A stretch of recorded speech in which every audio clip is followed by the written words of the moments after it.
김성수의 세상 읽기 시작하죠. 오늘도 김성수 시사평론가와 함께합니다. 안녕하십니까? 안녕하세요. 김성수입니다. 예, 지금 기록적인 폭우로 전국에서 피해가 잇따르고 있는데, 자, 지금 정치권에서는 난데없이 4대강 책임 공방 그리고 태양광 공방이 오가고 있습니다. 오늘 이 두 가지 주제 좀 다뤄보죠. 먼저 4대강 책임 공방인데요. 지금 이게 결론이 안 나는 지금 양측의 싸움 같은데 이걸 어떻게 분석하고 계십니까? 예, 일단 미래통합당에서 예. 이명박 정부의 역점 사업이었던 4대강 사업을 지금 불러냈습니다. 예. 사실은 최근에 미래통합당의 지지율이 올라가고 있다는 자신감의 발로이기도 할 거고요. 오늘 또 뉴스가 그리고 나왔잖아요. 역전된 맞습니다. 거. 예. 맞습니다. 예.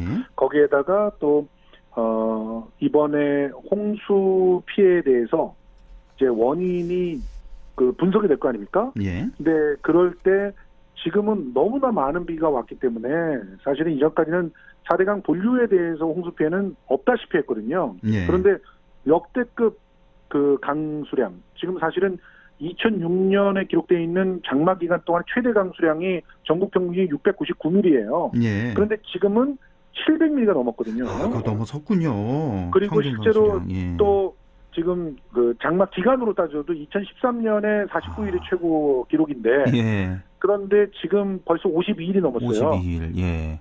그러니까 아직 다 끝난 것도 아니에요. 주말까지. 예. 6일까지 간다고 하지 않습니까? 그러니까요. 예. 이제 이런 상황 속에서 어떻게 보면은 선제 공격을 했다 이렇게 볼 수가 있어요. 이제 장마 피해에 대해서 이제 이런저런 분석들이 나올 때 지금 4대강 사업 같은 경우는 당연히 문제로 지적될 수 있는 상황이거든요. 그러다 보니까 특히나 이명박 정부 시절에 일정한 역할을 했던 분들, 지금 보면 이재호 전 의원이라든가, 예. 그리고 또 조혜진 의원, 권성동 의원, 예, 친이계라고 볼 수 있는 사람들이죠. 그렇죠. 예. 그리고 홍준표 의원, 의원 같은 경우도 아주 이명박 정권을 만드는데 아주 혁혁한 공을 세운 사람이죠. 그렇죠. 예. 그리고 통합당의 정진석 의원 같은 경우도 지금 4대강 보호파괴 저지 특별위원회 위원장을 지낸 분이잖아요. 예. 이제 이런 분들에 의해서 4대강 사업으로 홍수를 막았고, 그리고 섬진강은 4대강 사업을 안 했기 때문에 피해가 심했다, 이런 주장을 펼치고 있는 겁니다. 그러니까요. 그러니까 보수 진영에서는 4대강 사업 덕분에 그나마 피해가 이 정도다 이렇게 주장하는 거고, 네. 진보 측에서는 4대강 사업 때문에 이거 봐라, 4대강 본류에도 사업을 했는데 여기도 이렇게 홍수 피해가 났다. 4대강 사업 때문에 피해가 더 커졌다. 이렇게 주장하는 것 같은데, 자, 일단 보하고 댐 때문에 홍수 피해가 커졌다는 주장도 나오고 있는데요. 이건 어떤 얘기입니까?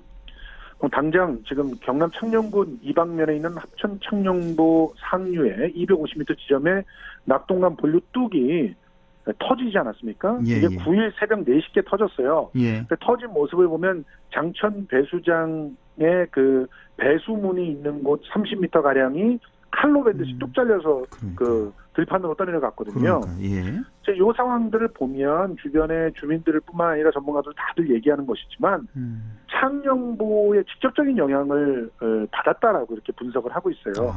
예. 다른 거 다 따라서 우리가 상식으로 보와 댐에 대해서 보통 이제 시민들은 잘 모릅니다. 보가 뭐고 댐이 뭐고 제방이 뭔지 잘 모르시잖아요. 예. 그런데 보라고 하는 것은 보통 가뭄에 대비해서 수량을 확보하기 위해서 강을 가로질러서 세우는 구조물을 말합니다. 그렇죠. 예.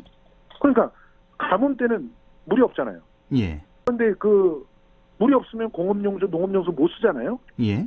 그러니까 강이나 하천을 가로질러서 물을 막아놔요. 그러면 1차적으로는 가물더라도 물이 거기다 가둬져 있으니까 최소한의 그렇죠. 수량을 확보할 수 있지 않습니까? 그 물은 쓸 수가 있는 거고. 예. 그게 보여요. 근데 반대 측에서는 이거 홍수 예방도 된다. 그러니까 어느 정도 이렇게 물이 이렇게 많이 밀려 들어올 때 보호해서 이걸 1차적으로 좀 막아준다. 이렇게 주장을 하고 있잖아요. 그거는 댐이 막는 겁니다. 그러니까 보호와 댐을 완전히 혼재해서 설명을 하고 계신 거예요. 댐이라고 하는 것은 막아둘 수 있는 수량이 보호에 비해서 적게는 3배, 많게는 수십 배가 많은 거죠. 그렇겠죠. 예. 그래서 댐은 물을 가둬놓는 효과가 있는 거예요. 그렇죠. 근데 보는 자신들이 가둬놓을 수 있는 물의 양이 굉장히 적습니다. 사실은 그 일정 정도 이상의 수위를 높이기 위해서 만든 게 보예요. 예. 수위를 높인다라고 하는 건 한마디로 홍수 때는 그 보 때문에 수위가 높아진다는 얘기 아닙니까? 예. 예, 지금 뭐 이재호 그 전 의원하고 이제 박창근 교수하고 JTBC에서 이제 토론을 했을 때도 이재호 의원이 마치 이제 보가 홍수 조절 기능이 있는 것처럼 얘기하셨는데 네. 이 보를 만들 때 홍수 조절 기능이 없다고 하도 공격을 하니까 보에 수문을 설치했거든요. 네. 그래서 이 수문들을 열어주면 이제 어떤 조절 기능이 있지 않느냐 이런 얘기를 했는데 그렇죠. 예. 실제로 보를 만들기 위해서 기둥들을 세웠죠. 또 수문을 만들기 위해서 옆에 수문이 고정되는 그런 공간을 만들었잖아요. 그렇죠. 예. 이 공간이 사실상 전체 강의 대략 60% 이상을 막고 있어요. 이거는 열리지 않는 공간이죠. 수문을 다 열더라도 60%는 막는다는 말씀이시죠? 당연히죠. 그리고 실제로 공주에서는 어떤 일이 벌어졌냐면 세종보 같은 경우 예. 세종보가 이번에 대전에서 이제 물난리가 났을 때 이 보하고는 아무 상관없이 지천에서 났습니다. 이렇게 얘기를 하지. 실제로는 네. 본류로 흘러들지 못하는 물이 역류하면서 대전의 갑천이 범람했거든요. 그 보 때문에 역류됐었어요?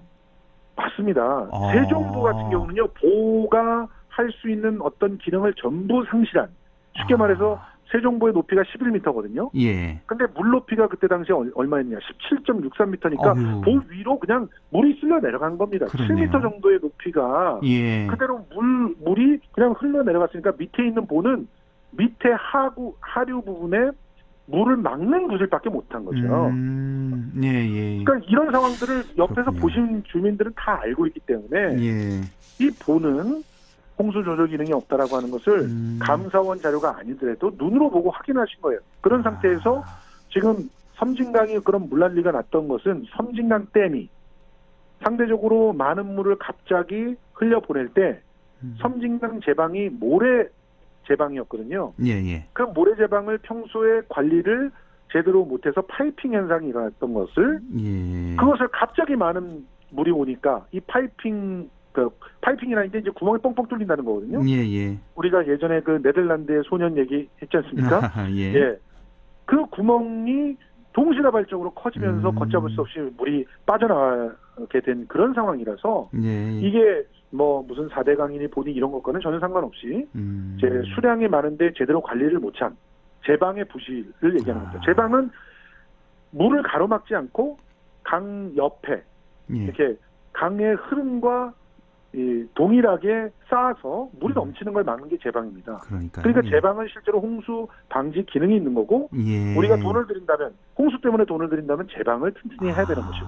그렇군요. 그러니까 보 하나만 놓고 보자면 이거는 이제 가뭄을 막아주는 가뭄에 대비하는 역할은 분명히 있지만 홍수에 대비하는 역할은 미미한 것이다. 오히려 방해가 된다. 이런 말씀이시고 이번에 용댐이라든가 또 그런 댐들을 보면 댐도 이렇게 비가 많이 올 때는 홍수의 재앙을 키운다는 그런 분석들이 가능합니다. 용담댐도 그렇고 섬진강댐도 그렇고 유입량이 용담댐 같은 경우는 3,100톤 정도의 초당 유입량이 왔을 때 댐 문을 다 열어도 2,500톤밖에 못 내보내요. 그렇군요. 근데 2,500톤을 내려보냈더니 아래가 완전히 물난리가 났거든요. 그러니까 이런 부분들을 보면 댐도 사실상 큰 홍수에는 재부실을 갖다 못하는 경우가 많죠. 그래서 미리 큰 홍수가 온다면 예보를 해서 물을 비워놔야 되는 건데 이번에 사실 그 부분에 대해서 책임 공방이 좀 오고 갈 거라고 보고 있습니다. 그 점이 참 아쉽더라고요. 이렇게 계속된 장마 뭐 굉장히 오래 있었고 앞으로도 집중호우가 내릴 가능성이 상당히 많은데 왜 미리 좀 댐 물을 미리 조금씩 이렇게 좀 더 많이 비우지 못했나? 근데 그렇게 비웠다가 집중호우가 안 오면 그 책임을 누가 져야 되냐면 댐 관리하는 사람이 책임을 져야 되거든요. 그러니까 이게 지금 현재 극심한 기후변화 때문에 많은 사람들이 피해를 보고 있지 않습니까? 특히 유럽에서 중국에서 이 극심한 기후변화 때문에 샨샤땡 경우는 중국에서 붕괴될 위험까지 있다 뭐 이런 얘기가 나오는데 이거는 그러니까 정상적인 비라고 볼 수가 없거든요. 그러면 이런 기후변화에 대응할 수 있는 다양한 대책을 마련하고 그리고 그런 집중호우가 오더라도 그것을 잘 막을 수 있는 그 대책들을 심도 있게 논의해야 되는데 지금 4대강에 대한 책임을 면하기 위해서 정쟁을 벌이고 있는 이런 상황이 굉장히 참 안타까운 것입니다. 알겠습니다. 자, 이번에 뭐 태양광 얘기도 좀 해보고 싶어서 이번에 집중호우로 산사태가 한 1,500건 넘게 났는데 전국에. 네. 자, 그런데 지금 통합당에서 주장하는 내용 중에 이 태양광 시설들 때문에 산사태가 피해가 더 커졌다 이렇게 주장하고 있는데 이 사실관계도 좀 말씀해 주시죠. 예, 지금 이제 말씀하신 대로 1,500건 넘게 산사태가 났는데 그러면 산지 태양광 시설을 갑니다. 산내 뭐 나무를 갖다 베고 태양광 시설을 갖다가 만든 곳 그런 곳들 중에서 그러면 산사태가 몇 건이 났는가 이게 굉장히 중요하겠죠. 중요하죠. 예, 전국에 이 산지 이 태양광 발전 시설은 12,721개소가 있습니다. 예. 그 중에서 9일 기준으로 산사태가 난 곳은 12곳입니다. 12곳. 뭐 0.1% 정도라고 봐야 되겠네요. 예. 그리고 이제 전국에서 산사태가 난 곳이 1,500건이 있잖아요. 500여 건이 있는데 그중에서 태양광 시설 있는 곳 12건입니다. 12건이니까 이거는 뭐 0.8% 이 정도 봐야 되겠네요. 그렇죠. 예. 자, 그러면 산사태와 태양광 그것도 산지 태양광 시설이 연관관계가 있다고 보는 것이 수학적으로 정상일까요? 없다고 보는 것이 정상일까요? 일단 이 수치로만 보면 없다고 봐야죠. 너무 미미하니까. 당연합니다. 지금 이 산사태 원인을 둘러싸고 태양광 때문이다라고 하는 것은 사실상 과학적인 판단을 부정하는 그런 논란에 불과합니다. 실제로 산림청에서는요, 지금 이제 산사태와 관련해 가지고 산사태 심각 경보를 내리고 있어요.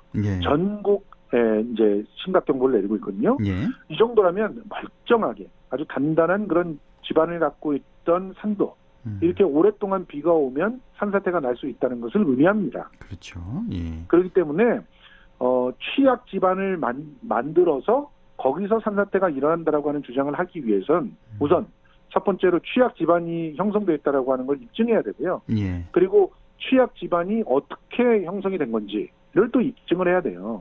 그리고 그것이 이제 산지 태양광을 만들기 위한 공사에서부터 만들어진 거라는 걸 입증해야 되는데 그런 입증들은 전혀 하지 않고 봐라 태양광 시설 열 몇 군데에서 났으니까 그 부분을 찍어가지고 태양광이 산사태를 일으켰다고 주장하는 것은 이거는 사실상 이제 특히 언론에서 해야 될 일은 아니라고 봅니다. 물론 그렇군요. 문제 제기는 해야 되겠지만 기본적으로 사실관계에 대해서 명확한 가늠을 해주고 이런 기사를 써야 되는데요. 그러니까요. 뭐 산지 태양광 때문이다, 아니다 이런 공방이 벌어지는 것처럼 보면 나머지 그러면 1,490 몇 건에 대해서는 전혀 그 원인을 논의를 할 수도 없는 상황이 만들어지잖아요. 오히려 나머지 1,500건이 왜 산사태가 일어나는지를 분석해야 되는데 산사태가 전부 태양광 때문에 일어났다라고 매도를 해버리면 나머지 1,500건의 원인을 파악할 수조차 없게 되는 것이죠.